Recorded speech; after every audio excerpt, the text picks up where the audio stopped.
విక్రమ్ టీవీకి సబ్స్క్రైబ్ చేయండి. Subscribe to Vikram TV. Subscribe to Vikram TV. Subscribe to Vikram TV. Subscribe to Vikram TV. Please like, share and subscribe to Vikram TV.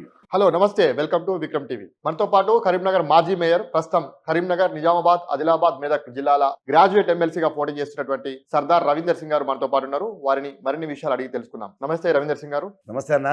బాగున్నారా? Yes, బాగున్నా అన్న. అతి తక్కువ సమయంలో 2 సార్లు ఎమ్మెల్సీగా మీరు పోటీ చేస్తున్నారు. అయినా కానీ చాలా కూల్ కనబడుతున్నారు. అసలు ఎట్లా ఇంత పీక్ టైంలో ఇంత కూల్ ఎట్లున్నారు? ఈ పరిశాన్ ఏముంది అన్న, పరిశాన్ కావద్దు, పరిశాన్ కావద్దు. మనం ఓట్లు అడుగుతున్నాం, మనం చదువుకున్న వాళ్ళ ఓట్లు కదా, ఆలోచించి ఓట్లు వేసేవాళ్ళు కాదు వీళ్ళు. పోస్ట్ గ్రాడ్యుయేట్స్ ఎలక్షన్స్ కాదు ఇవి. ఎవరికి వేయాలి, ఎందుకు వేయాలని ఆలోచించే శక్తి గల కదా గురువులు, అందరూ టీచర్లు, వాళ్ళకు కూడా ఆలోచించే శక్తి ఉంది కదా. కాబట్టి గురువుల గురించి గొప్పగా చెప్పేటోని, నేను బాగా గౌరవించేటోని గురువుల గురించి. సో ఆ రకంగా గురువులు ఆశీర్వదిస్తారనే నమ్మకం నాకు ఉంది. సరే, చాలా కూల్గా ఉన్నా. ముందు నుంచి కూడా మీరు బీఆర్ఎస్ పార్టీ నుంచి పోటీ చేస్తారని అందరూ అనుకున్నారు, మీరు కూడా అనుకున్నారు. కేసీఆర్ గారి ఆశీర్వాదం ముందు నాకు బీఆర్ఎస్ పార్టీ టికెట్ ఇస్తుందని చెప్పేసి కూడా మీరు చెప్పారు. కానీ తీరా చూస్తే ప్రస్తుతం బీఆర్ఎస్ పార్టీ పోటీలో లేదు. ఎందుకు ఇటువంటి పరిస్థితి నెలకొంది? ముఖ్యంగా బీఆర్ఎస్ పార్టీ గనక పోటీలో గనక పెడితే అది 100% 100% నాకే టికెట్ ఇస్తుండే, దానికి అనుమానం లేదు. ఏదో కారణాలతోటి పార్టీ డిసిషన్ తీసుకున్నది కాబట్టి చేయొద్దన్నప్పుడు ఇక నేను మన సంఖ్య ముంగడికి పైకి పోవాలి నా పేరు అనే ఆలోచనతోటి ఆల్ ఇండియా ఫార్వర్డ్ బలాకెళ్ళి నామినేషన్ వేయడం జరిగింది. ఇక వాళ్ళు ఎందుకు పెట్టలేదు అనేది పార్టీ డిసిషన్. పార్టీ కూర్చొని ఒక నిర్ణయం తీసుకున్నది, మనం ఈ పోటీ చేయొద్దు అనుకోని. గతంలో కూడా పోటీ చేయలే, గతంలో కూడా మనం పోటీ చేయలే, ఎవరికో సపోర్ట్ చేద్దామని చేసినాం. కాబట్టి ఇప్పుడు కూడా అదే నిర్ణయాన్ని కట్టుబడి ఉన్నట్టున్నారు పార్టీ. సో అందుకు రాలేదు. వేరే వాళ్ళకి ఇస్తే మాత్రం కొద్దిగా బాధ అనిపిస్తుంది నాకు కాక. చాలా మంది ప్రయత్నాలు చేసిండ్రు కానీ ఫెయిల్ అయిపోయారు. మీరు ఇటీవల ఒక ఛానల్కి ఇచ్చినటువంటి ఇంటర్వ్యూలో ఒక కాంగ్రెస్ పార్టీ ఎమ్మెల్యే వల్లే నాకు టికెట్ రాలేదు, అసలు బీఆర్ఎస్ పార్టీ అందుకే పోటీ చేయలేదని ఒక ఆరోపణ చేశారు. అందులో ఎంత నిజం ఉంది? అసలు ఏంటి ఆ విషయం? అసలు ఎమ్మెల్యే ఏందన్నా, ఎమ్మెల్యేలు ఉన్నారు, ఓ మంత్రి ఉంటాడు, చాలా మంది నాకు టికెట్ రాకుండా అడ్డుపడేటోళ్ళు కూడా ఉంటారు.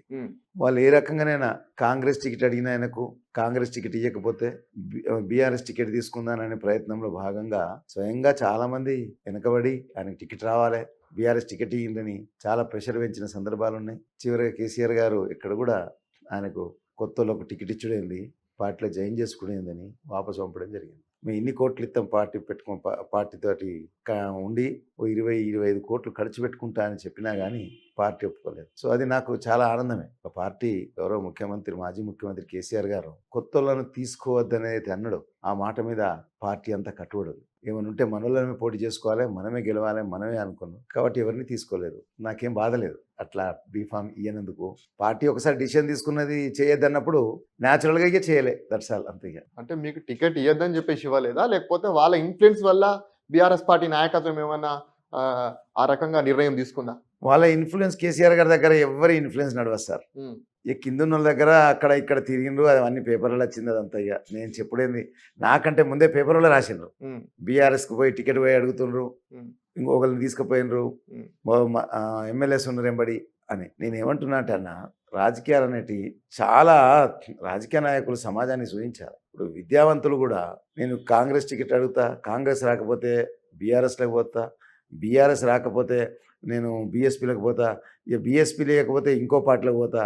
ఈ రకంగా ఒక విద్యావంతులు చేసే ఆలోచన సమాజానికి, విద్యార్థులకు ఏం నేర్పుతున్నాం మనం? అంటే మీరు కూడా బీఆర్ఎస్ టికెట్ రాకపోతే ఆల్ ఇండియా ఫార్వర్డ్ బ్లాక్ కూడా పోటీ చేస్తున్నారు కదా. ఆల్ ఇండియా ఫార్వర్డ్ బ్లాక్కి వెళ్ళి నేను ఎందుకు చేస్తున్నా అంటే, లిస్టులో ప్రాధాన్యత పెరగాలి దానికి. ఏది ఇప్పుడు సపోజ్ నేను ఇండిపెండెంట్గా పోటీ చేసినాను, సర్దార్ రవీందర్ సింగ్ అంటే 60, 50, 45 వస్తుంది. కానీ నేను పార్టీ మారేందుకు పోలే కదా. నేను పోయి పార్టీ పోయి నాకు ఈ పార్టీకి టికెట్ ఇయ్యండి అని నేను రాయబారాలు ఎవరితో చేయలే కదా, పైసలు చేతులు పట్టుకొని, అంతే కదా. ఇప్పుడు సరే రాజకీయ నాయకుడు పోయిండు అనుకుంటే, అరే ఈ రాజకీయ నాయకుడు పోయిండ్రా అంటారు. ఒక విద్యావంతులని చెప్పుకుంటారు. అసలు వీళ్ళు విద్యావంతులేనా సరే? వీళ్ళు విద్యావేత్తలు అని ఏడబడితే ఆడ స్పీచ్లు ఇస్తారు వీళ్ళు. వాళ్ళు కూడా ఏదైతే క్రమానుగత శ్రేణిలో ముందుకు రావడానికి ఆ ప్రయత్నం చేసి ఉండొచ్చు కదా ఆ పార్టీలో. అటువంటప్పుడు మొదటినే బీఎస్పీ అడగాలి కదా. మొదట బీఎస్పీ బీఆర్ఎస్కి ఎందుకు పోయినరు, ఎందుకు టికెట్ అడిగి మీరు అర్థం చేసుకోండి దయచేసి. బీఫామ్ కోసం ముందుకు రావాలనే ఆలోచనలో లోపం తప్పు లేదు కావచ్చు, ప్రయత్నం చేసింది కావచ్చు. మరి బీఆర్ఎస్ టికెట్ ఎందుకు అడిగినరు, అంతేనా కదా. సో నేను ఏమంటున్నా, వీళ్ళు విద్యావేత్తలు కాదు సార్. వీళ్ళు వీళ్ళు ఎంత ఏమంటామంటే మనం చెప్తాం కదా, అమ్ముకునుడు, అజ్జేసుడు, ఇజ్జేసుడు విద్యను. వీళ్ళు విద్యావేత్తలు అస్సలే కాదు. వీళ్ళు విద్యా వ్యాపారవేత్తలు. వీళ్ళు వ్యాపారం చేసుకుంటారు. ఇప్పుడు సోకాళ్ళు పోటీ చేసేటోళ్ళు మీరు చూసుకోండి, అందరు కూడా విద్యా వ్యాపారవేత్తలే. ఏం నేర్పుతుంది సార్ వీళ్ళు స్టూడెంట్స్కు విద్యార్థులకు పుస్తకాలలో ఇదేనా ఓ పాట రాకపోతే ఓ పాటల సొర్రా, ఓ పాట రాకపోతే ఓ పాటల సొర్రా అని ఫస్ట్ ఏమో ఇండిపెండెంట్ పోటీ చేస్తామని అలౌన్ చేసుకున్నారు, ఎవరి ఫోటోలు పెట్టకుండా ప్రచారం చేసుకున్నారు. సరే నేను ఇప్పుడు ఆ విమర్శన దిక్కు పోతలేను, మీరు అడిగిరు కాబట్టి చెప్తున్నా.